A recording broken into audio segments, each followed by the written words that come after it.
اعوذ باللہ من الشیطان الرجیم بسم اللہ الرحمن الرحیم ولا تؤتوا السفہاء اور نہ دو تم بے وقوفوں کو اموالکم اپنے مال التی وہ مال کے جعل اللہ لکم قیاما جن کو اللہ تعالیٰ نے تمہارے لیے قیام اور گزران کا ذریعہ بنایا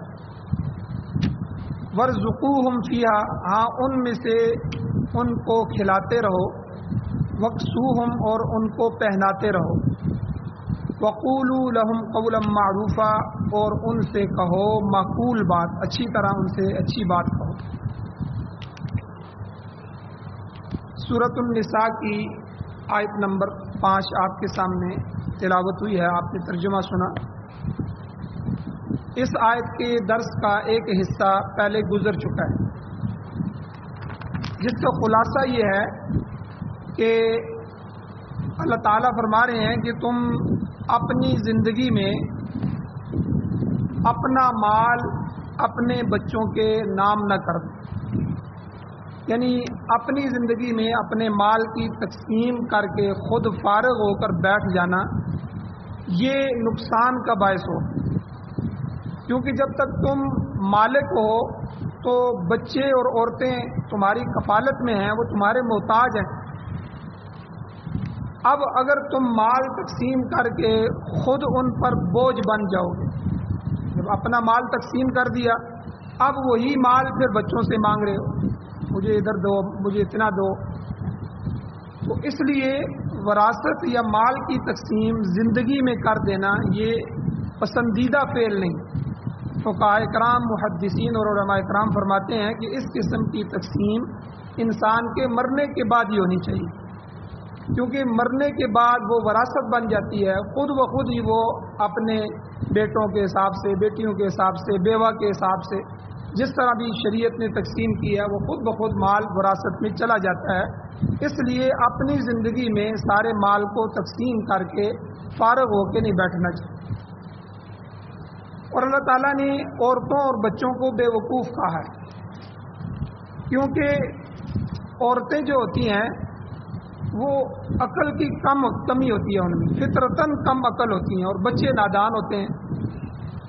تو اللہ تعالیٰ نے اس آیت میں فرمایا کہ وَلَا تُؤْتُوا السُّفَهَاءَ تم بے وقوفوں کو نہ دو اموالکم اپنے مال، وہ مال کے التی جعل اللہ لکم قیاما جس پر تمہارا گزر بسر ہو رہا ہے، تمہاری تجارت، تمہارے معاملات اسی پہ سارے چل رہے ہیں، اسی پہ تم سارے نظام کو چلا رہے ہو۔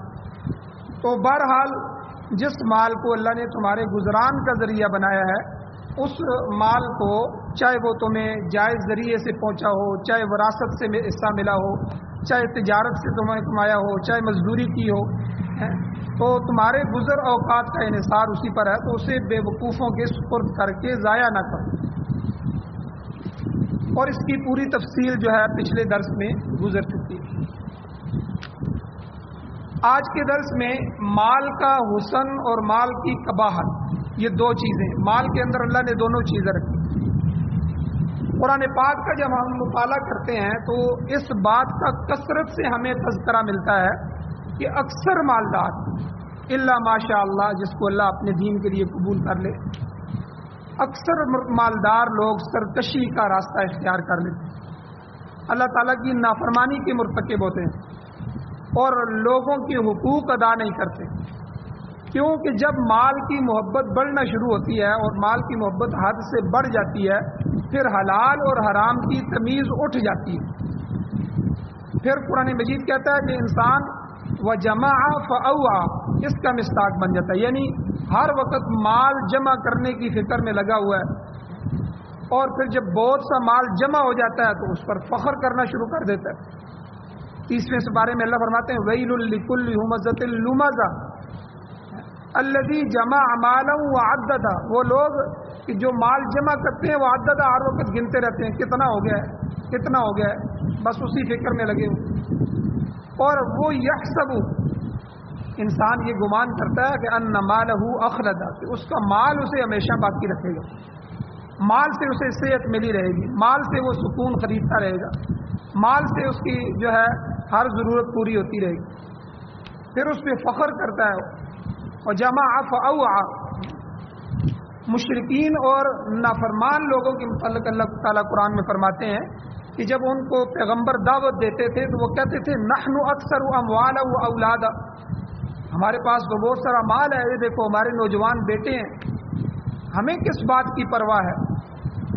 یعنی ہمارے پاس تو ہر کچھ ہے، کثرت مال بھی ہے اور کثرت اولاد بھی ہے۔ نحن اکثر اموالا و اولاد، بلکہ ان میں سے جو اللہ کے باغی تھے وہ یہاں تک بھی کہتے تھے، قرآن کہتا ہے وما نحن بمعذبین، ہم کچھ بھی کرتے رہیں ہم عذاب میں مبتلا نہیں ہوں گے، ہمیں کوئی پوچھنے والا نہیں۔ مقصد کہنے کا یہ ہے کہ مال کی وجہ سے ہی بعض اوقات انسان خدا تعالیٰ کا باغی ہو جاتا ہے، بلکہ خدا بننے کی کوشش کرتا ہے۔ تو اللہ تعالیٰ نے قرآن کا ایک پہلو یہ بھی ذکر فرمایا، اور ایک دوسرے پہلو کی طرف بھی قرآن مجید میں اللہ تعالیٰ نے اشارہ فرمایا۔ اللہ کہتے ہیں انما اموالکم و اولادکم فتنہ، بے شک تمہارے مال اور اولاد تمہارے لیے آزمائش کا ذریعہ ہے۔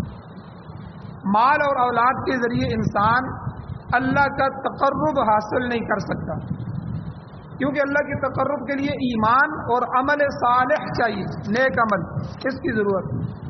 مگر مال اور اولاد کے ذریعے اللہ تعالیٰ آزمائش کرتے ہیں، اللہ آزماتا ہے، کبھی مال دے کے اولاد دے کے آزماتا ہے کہ ان نعمتوں کے مل جانے پر وہ اللہ کا مزید شکر گزار بندہ بنتا ہے یا اللہ کا باغی بن جاتا ہے۔ یہ آزمائش ہوتی ہے۔ جائز طریقے سے کمایا ہوا مال بلا شبہ اللہ کی نعمت ہے، نعمت الہی، مگر ناجائز طریقے سے حاصل کردہ یہی مال انسان کے لیے وبال بھی بن جاتا ہے، اگلے جہان میں اسے اس کا حساب بھی چکانا ہوگا۔ آپ اندازہ لگائیں کہ سب سے پہلے 4 چیزوں کا سوال کیا جائے گا، 4 چیزوں کا سوال سب سے پہلے، ان میں سے ایک سوال یہ ہوگا کہ مال کمایا کہاں سے ہے اور مال خرچ کہاں کیا ہے۔ قیامت والے دن اگلی بات بعد میں کی جائے گی، 4 جوانی دی تھی، جوانی سے کیا کیا، علم دیا تھا، علم سے پہ کتنا عمل کیا، یہ بھی سوال ہوں گے۔ لیکن یہ سوال بڑا اہم ہوگا کہ مال کمایا کہاں سے اور خرچ کہاں کیا، یعنی دونوں چیزیں ضروری ہیں، کمانا بھی حلال طریقے سے ہے اور خرچ بھی حلال جگہ پہ کرنا ہے۔ یہ نہیں ہے کہ مال جو ہے وہ کمایا ٹھیک نہیں ہے، جو ہے وہ حرام طریقے سے کما رہا ہے لیکن آگے جا کے حلال پہ خرچ کر رہا ہے۔ جی حرام کمایا ہوا مال آگے حلال جگہ پہ خرچ کرنے کی اجازت نہیں ہے۔ حرام کے مال سے آپ زکوٰۃ نہیں دے سکتے، حرام کے مال سے آپ قربانی نہیں کر سکتے، حرام کے رشوت کے مال سے، سود کے مال سے، جھوٹ کے مال سے، ٹھیک ہے، دھوکے کے مال سے، کسی کا غصب کیا ہوا مال، کسی کے دبائے ہوئے مال سے آپ اللہ کو راضی نہیں کر سکتے، تو اللہ کو کی رضا کے لیے اعمال ادا نہیں کر سکتے۔ تو یہ بھی ہے کہ جو ہے ناجائز طریقے سے کمائے ہوئے مال کو آگے جائز طریقوں میں خرچ کرے، اور دوسری طرف کئی دفعہ انسان یہ کرتا ہے کہ جائز مال کمایا حلال طریقے سے ہوتا ہے، جا کے ناجائز طریقوں پہ خرچ کر دیتا ہے۔ وہ بیلوں کی دوڑ ہو رہی ہے، اس پہ لاکھوں روپے خرچ کر رہے، مرغے لڑا رہا ہے، اس پہ لاکھوں روپے، کتوں کی لڑائی کروا رہا ہے، اس پہ لاکھوں روپے خرچ کر رہے۔ کمایا حلال کا ہے، حرام پہ خرچ کر رہے۔ اسی طرح بے شمار موقع، اس لیے یہ 2 سوال قیامت والے دن سب سے پہلے اللہ کریں گے، باقی باتیں بعد میں ہوں گی کہ مال کمایا کہاں سے ہے اور خرچ کہاں کیا ہے۔ تو اس لیے اللہ تعالیٰ نے قرآن مجید میں فرمایا انما اموالکم و اولادکم فتنہ، تمہارے مال اور تمہاری اولاد تمہارے لیے آزمائش۔ مال مل گیا تو آزمائش شروع ہو گئی۔ میرے پاس ایک نمازی آئے، مجھے کہنے لگے استاد جی دعا کیا کریں ہمارے لیے۔ میں نے کہا جی اللہ کا بڑا احسان ہے، آپ کو دعاؤں کی کیا ضرورت ہے، نماز میں آپ نظر نہیں آتے، نماز بہت کم پڑھتے ہیں، مجھے مصروفیت اتنی زیادہ ہے، دکان کا حساب کتاب ہوتا ہے، دکان پہ جاتا ہوں اور اس سے جو ٹائم نہیں ملتا۔ تو تھوڑی دیر بیٹھے رہے تو ان سے گپ شپ ہوتی رہی، تو تھوڑی دیر بعد میں نے کہا جی اچھا میرا دل کرتا ہے میں آپ کے لیے دعا کروں، اللہ تعالیٰ آپ کے کاروبار کو بڑھا دے، ایک دکان ہے اللہ دوسری دکان دے دے، تیسری دکان دے دے۔ انہوں نے کہا جی بالکل آپ دعا فرمائیں اللہ سے۔ میں نے کہا جب لیکن ایک چیز ہے جس وجہ سے میں دعا نہیں کرتا۔ کہتے جی کیا چیز ہے؟ میں نے کہا ابھی آپ نے کہا ہے کہ ایک دکان پہ اتنی مصروفیت ہوتی ہے، وقت ہی نہیں ملتا، تو دوسری ہو جائے گی، تو آپ کے تو پاس وقت ہی نہیں ہے نماز کے لیے، اتنا وقت نہیں ہے، تو آپ دوسری دکان کو وقت کیسے دیں گے؟ بیچارہ شرمگار ہو گیا۔ تو ہم اللہ کو یہ کہتے ہیں کہ اللہ ہمارے پاس وقت نہیں ہے، وقت ملے گا تو تیری عبادت کریں گے، وقت ملتا ہے تو پڑھ لیتے ہیں، آدھا تیتر آدھا بٹیر ہے، یعنی وہ 5 نمازیں نہیں پڑھتے، وقت مل جاتا ہے تو پڑھ لیتے ہیں، نہیں ملا تو نہیں پڑھیں گے۔ بھئی یہ عبادت ہے، اس کا جو ہے حساب کتاب ہوگا، اللہ پوچھیں گے، ٹھیک ہے، یہ فرائض میں آتا ہے۔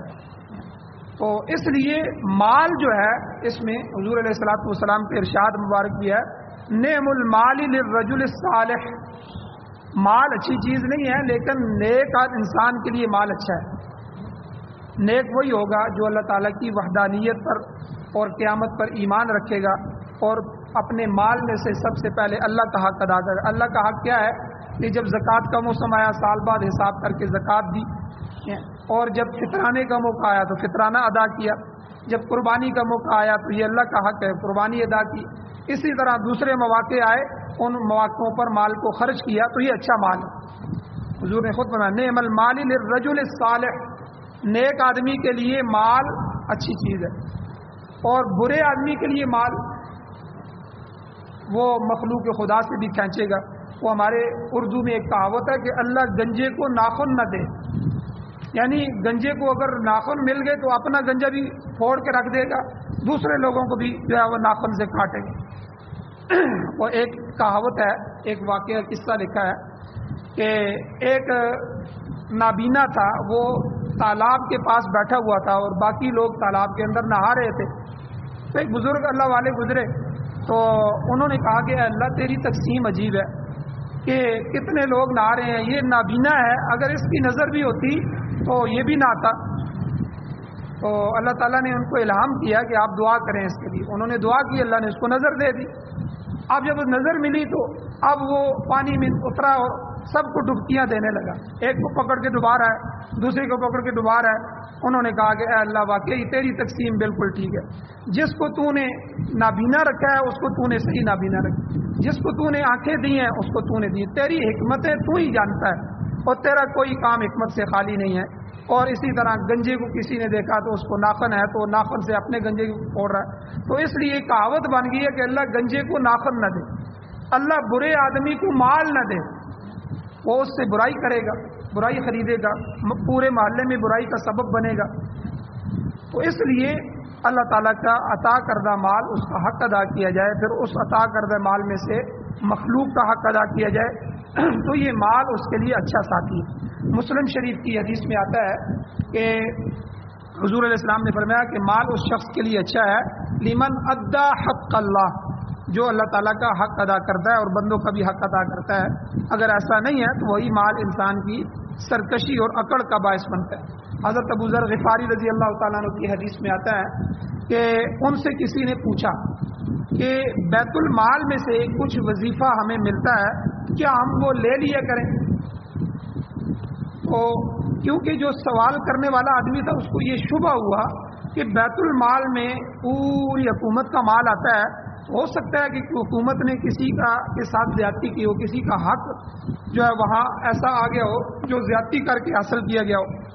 تو ابو ذر غفاری رضی اللہ عنہ نے فرمایا کہ جو بیت المال ہوتا ہے وہ سب پورے عوام کا ہوتا ہے، اگر تمہیں بیت المال میں سے وہ مال مل رہا ہو اور تمہاری اعانت ہو رہی ہے، اس میں کہ تمہاری معاونت اور مدد ہو رہی ہے تو تم لے لیا کرو، لیکن ایک ضابطہ بیان فرمایا البتہ یاد رکھو اذا کان ثمنا لدینک، جب یہی مال تمہارے دین کی قیمت بن جائے، یعنی بیت المال کے جو عمال ہیں، حکمران ہیں، ذمہ دار ہیں، اس وظیفے کے بدلے میں تم سے کوئی خلاف شرع کام لینا چاہیں فدعہ، پھر اس کو چھوڑ دو، یہ حرام ہے۔ اس لیے یاد رکھیں ہمارے جو یہ وفاق ہوتا ہے گورنمنٹ میں، جو وفاقی حکومت ہوتی ہے، اس میں مدارس کا بہت سا بجٹ پڑا ہوتا ہے، لیکن ہمارے مدارس والے وہ بجٹ نہیں لیتے، آپ کے سامنے ہاتھ پھیلا لیتے ہیں کہ بھائی مدارس کو آباد کرو، اربوں روپے کا بجٹ گورنمنٹ کی طرف سے اداروں کا منظور ہے، لیکن ہمارے مدارس نہیں لیتے۔ اس کی وجہ یہ ہے کہ اگر ہم باقاعدہ گورنمنٹ سے یہ لینا شروع کر دیں گے تو کل گورنمنٹ ہمیں غلط فتوے پر مجبور کرے گی، اب یہ مسائل بھی ہمارے حل کرو. اس طرح ہوا ہے اب گورنمنٹ دیتی نہیں ہے پھر بھی مجبور کرنے کی کوشش کرتی ہے, علماء اڑ جاتے ہیں. وجہ کیا ہے کہ مدارس کو عوام چلا رہی ہے, گورنمنٹ نہیں چلا رہی. عوام چلاتی ہے تو عوام جو ہے وہ تنگ بھی نہیں کرتی, وہ سمجھتی ہے کہ مدارس صحیح کام کر رہے ہیں. تو حکومت چلائے گی. تو ابو ذر غفاری کا یہ فتویٰ ہے. ان سے کسی نے پوچھا بیت المال سے مال مل رہا ہے میں لے لوں؟ انہوں نے کہا کہ لے لو جب تک تمہاری معاونت ہو رہی ہے, لیکن جب تم یہ سمجھو کہ اذا کان ثمنا لدینک کہ وہ تمہارے دین کا معاوضہ بن رہا ہے, دین کی قیمت بن رہی ہے, یعنی تمہیں مجبور کر کے خلاف شرع کام کروائیں گے, فدعہ اس کو چھوڑ دو. ہمارے کئی اکابر اسلاف کا یہ آتا ہے کہ بادشاہ ایک دفعہ 1,00,000 دینار ان کو دیتے تھے, 1 سال دیا, مور لگی ہوئی تھیلی. تو حضرت سفیان ثوری رحمۃ اللہ علیہ کا واقعہ 4 صدی ہجری کے لوگ گزرے ہیں یا 3 صدی ہجری گزرے ہیں, پرانے اکابر اسلاف. تو پھر دوسرے سال انہوں نے 1,00,000 دینار دیا. 1,00,000 دینار کا مطلب یہ ہے کہ 1 کروڑ روپیہ دیا. پھر تیسرے سال بھی ان کو دیا. 17 سال کے بعد اس بادشاہ نے ان کو کہا کہ حضرت یہ فتویٰ مجھے ذرا دے دیں. یعنی وہ اپنے حکومت کے لیے کوئی بات ان سے لکھوانا چاہتا تھا. تو انہوں نے کہا کہ بھائی یہ فتویٰ تو شریعت کے خلاف ہے, میں تو یہ فتویٰ نہیں دے سکتا. تو اس نے ان کو گنوایا کہ میں تو ہر سال آپ کی خدمت کرتا ہوں.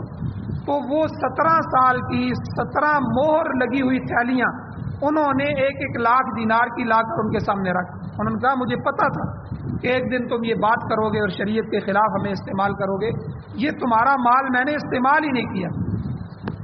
تو آج کل بھی ہمارے معاشرے میں ہمارے مدارس کے اندر 2 ٹکڑے کر دیے گئے ہیں. ہمارے وفاق کو توڑ کے ایک وفاق حکومت نے بنایا ہے کہ ہم آپ کو تنخواہیں دیں گے اور ہم آپ کا بجٹ دیں گے. حالانکہ ہمارے بڑے حضرات نے ان حضرات کو روکا ہے کہ بھائی یہ کام نہ کرو. حکومت کبھی بھی دین کے ساتھ مخلص نہیں ہے, اسلام اور مدارس کے ساتھ کبھی بھی یہ لوگ مخلص نہیں ہیں.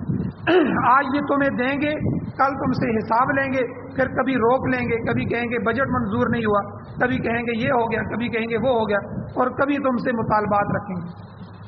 تو لیکن انہوں نے مجمع العلوم الاسلامیہ کے نام سے الگ وفاق بنا دیا. وفاق کو توڑ کے کئی مدارس اس میں شامل ہو گئے. تو بہرحال یہاں حضرت ابو ذر غفاری رضی اللہ تعالیٰ عنہ کا فتویٰ مال کے متعلق یہ ہے کہ اگر حکومت مال دے اور اس مال کی وجہ سے تمہیں اپنے دین کا خطرہ ہو تو ایسے مال کو قبول نہیں کرنا چاہیے.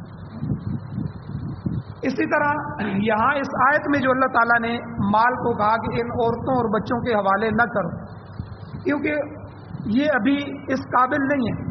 تو اس میں حضرت عبداللہ ابن عباس رضی اللہ تعالیٰ عنہ کا یہ جو ارشاد ہے کہ عورتیں اور بچے بے سمجھ ہوتے ہیں, ان کے مال ان کے سپرد نہ کرو. یاد رکھیں اس کا یہ مطلب نہیں ہے کہ انہیں مال کی ملکیت حاصل ہونے سے روک دو, بلکہ مقصد یہ ہے کہ مال کے مالک تو وہی ہوں گے مگر انہیں اس میں غلط تصرف کرنے سے روکو کہ وہ غلط ضائع نہ کریں. اب عورتیں ہیں, اگر آپ عورتوں کا مال عورتوں کے سپرد کر دیں گے تو وہ اسے فیشن میں ضائع کر دیں گے. عورت کا کام کیا ہے, وہ ہر وقت اچھے کپڑے لے آئیں, یہ فیشن آیا ہے, وہ فیشن آیا ہے, اور اسی طرح دیگر فضول کاموں میں خرچ کر دیں گے. اور اگر بچوں کے ہاتھ مال آ گیا تو بچوں نے کھیل تماشا کرنا ہے, وہ کھیلوں پہ لگا دیں گے, تماشوں پہ لگا دیں گے, پتنگ بازی پہ لگا دیں گے, آتش بازیاں خریدیں گے اور نئی نئی گاڑیاں خریدیں گے. ان کو کیا پتہ ہے کہ مال کتنے قیمتی چیز ہے اور اللہ تعالیٰ کی کتنا انعام نعمت ہے, اس کو کیسے خرچ کرنا. تو اس لیے مال کا کنٹرول اپنے ہاتھ میں رکھو, ان کی جو جائز ضرورت ہے اس کو ساتھ ساتھ پورا کرتے رہو. اور بعض لوگ جو ہوتے ہیں وہ خود بے وقوف ہوتے ہیں, قیمتی مال کو رسومات باطلہ پہ ضائع کرتے ہیں. بعض لوگ بدعات میں خرچ کر دیتے ہیں. قبر پختہ کر دیجیے, قبر کی پختگی پر شریعت نے قبر کو پختہ کرنے سے منع کیا ہے. 2-2 لاکھ کا ماربل جو ہے وہ قبر پہ لگا دیتے ہیں. اور گنبد بنا رہے ہیں, 6-6 لاکھ کا گنبد بن رہا ہے 7-7 لاکھ روپے کے اوپر. اسی طرح چادریں آ کے ڈال رہے ہیں, ہزاروں روپے کی چادریں, قیمتی چادر پوشی کر رہے ہیں. قوالیاں کروا رہے ہیں, قوالوں کے اوپر جو ہے وہ ہزاروں لاکھوں روپے لٹا رہے ہیں اور چڑھاوے چڑھا رہے ہیں اور نظریں اور منتیں دینے کے لیے. یہ سب بے سمجھی کی باتیں ہیں, یاد رکھیں. اور اسی طرح بعض لوگ جو ہیں وہ شادی اور غمی, یہ دونوں موقع ایسے ہوتے ہیں ان کی فضول رسموں میں خواہ مخواہ کا مال ضائع کر. شادی میں کیا ہو رہا ہے جی، یہ مہندی ہے، مہندی والے رات کا بھی کھانا، اور اتنے عزیز آ رہے ہیں اور اتنے رشتہ دار آ رہے ہیں اور پھر اتنا خرچ کر رہے ہیں، ٹھیک ہے. اور اس کے بعد جو ہے پھر ولیمے میں بھی بے جا اسراف بھی ہوتا ہے، اور بعض جگہ اس کے بعد بھی اخراجات چلتے رہتے ہیں، اور طرح طرح کی جو ہے فضول خرچیاں. اور غمی میں کبھی جمعرات ہے، کبھی کل ہے، کبھی تیجے کے نام پہ، کبھی پوری برادریوں کے کھانے ہو رہے ہیں. حالانکہ اگر یہی کھانا پک کے کسی غریب کے گھر چلا جائے، مسکین کے گھر چلا جائے، یا کسی اور دین کی خدمت میں لگ جائے، یہ پیسہ تو وہ ثواب بھی ہے، لیکن یہ رسومات پہ لگ رہا ہے. تو اس لیے یہ خواہ مخواہ مال کا ضیاع ہے. یہ آپ اللہ کی نعمت کا شکرانہ ادا نہیں کر رہے بلکہ ناشکری کر رہے. تو ایسے لوگوں کے ہاتھ میں مال نہیں آنا چاہیے جو اسراف اور تبذیر کا مرتکب ہو رہے ہیں. مشکات شریف کی حدیث میں آتا ہے، حضرت سفیان ثوری رحمۃ اللہ علیہ فرماتے ہیں الحلال لا يحتمل صرفا، حلال مال اسراف کا، فضول خرچی کا متحمل نہیں ہو سکتا. اللہ تعالیٰ خود قرآن میں فرماتے ہیں لا تسرفوا، فضول خرچی نہ کرو. دوسری جگہ اللہ فرماتے ہیں ان المبذرین کانوا اخوان الشیاطین، فضول خرچی کرنے والے شیطان کے بھائی ہیں. خود قرآن میں اللہ بلا وجہ تقریبات کا انعقاد، چراغاں کرنا، کمکمے بازی کرنا، جھنڈیاں لگانا، بے تحاشا کھانے پکانا، ٹھیک ہے، یہ سب فضول خرچی میں داخل. جو کوئی مال کو غلط مقام پر خرچ کرے گا قیامت کے دن مواخذہ ہوگا، اس مال کا پوچھا جائے گا مال میں نے تمہیں دیا تھا، کمایا کہاں سے تھا اور خرچ کہاں کیا. اس لیے فرمایا کہ مال کو بے وقوفوں کے حوالے نہ کرو، یہ تمہارے لیے ذریعہ گزران ہے، غلط ہاتھ میں دے کر اسے ضائع نہ کرو. اور فرمایا کہ مال کو اپنے پاس رکھو، اس پر اپنا تصرف قائم رکھو، مگر ساتھ کسی کا حق بھی ضائع نہ کرو. یعنی دونوں چیزوں کا خیال رکھنا. بیوی بچے تمہارے کفالت میں ہیں، ان کی جائز ضروریات پوری کرو. جائز ضروریات کیا ہیں؟ ورزقوہم فیہا، اللہ نے فرمایا اس مال میں سے ان کا خوراک کا اچھا کھلاؤ، اپنے گھر والوں کو اچھا کھلاؤ، فروٹ ہو، دودھ ہو، کھانے ہوں، ٹھیک ہے، ان کی صحت کا خیال رکھا جائے، اچھا کھلاؤ. ورزقوہم فیہا، ٹھیک ہے، اس مال میں سے ان کے رزق پر خرچ کرو. وکسوہم، انہیں لباس پہناؤ. وہ کہا لکھتے ہیں کہ اگر آپ کھانا کھلانے میں جتنا خرچ کریں گے یہ ان کے حق میں ہے، آپ ان کے لباس پہنانے میں ضرورت کے درجے میں جتنا اچھا لباس ہوگا یہ بھی ان کے حق میں ہے، تو ان میں خرچ کرو، شریعت روکتی نہیں ہے، مگر فضول کاموں کے لیے مت کرو. بچے نے کہا جی میں نے 60,000 روپے کا موبائل لینا ہے، اب بچے کا موبائل سے کیا کام ہے، اس کی ضرورت تو چھوٹے موبائل سے بھی کسی ساتھی سے اس نے رابطہ کرنا ہے، جس کام کے لیے اس نے لینا ہے وہ تو آپ کو پتہ ہے کہ اس نے کیا کرنا ہے. اب اس کے اخلاق بھی بگڑیں گے، اس نے غلط کاری میں بھی پڑھنا ہے، ٹھیک ہے، ماحول معاشرے کے اندر بھی بدنامی ہوگی.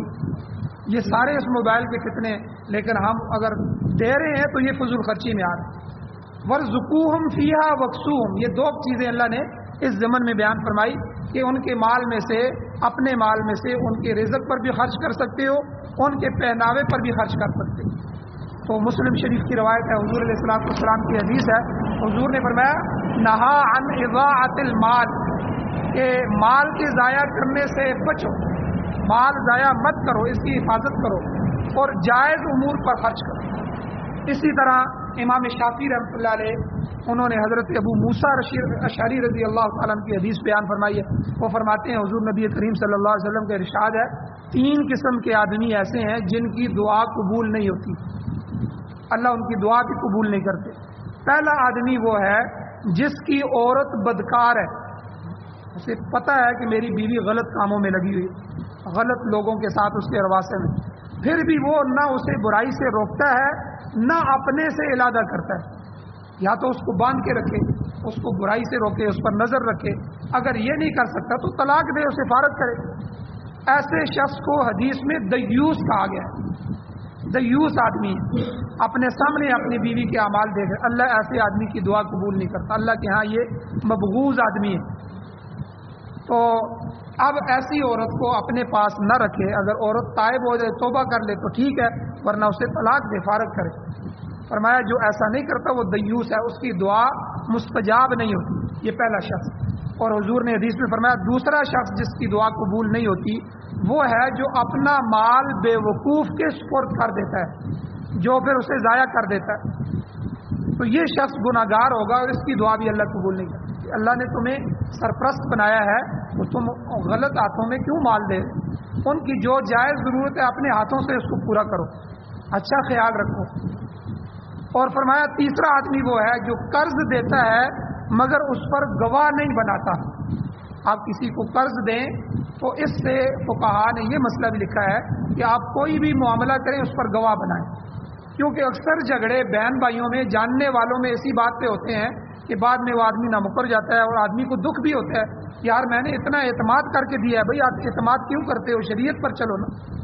حضور علیہ السلام صحابی سے گھوڑا خرید رہے ہیں تو حضور اس پر گواہ مقرر کر رہے ہیں کہ میں جو ہے محمد الرسول اللہ فلاں ابن فلاں سے اتنی رقم میں گھوڑا خرید رہا ہوں، یا یہ معاملہ میں اس سے کر رہا ہوں۔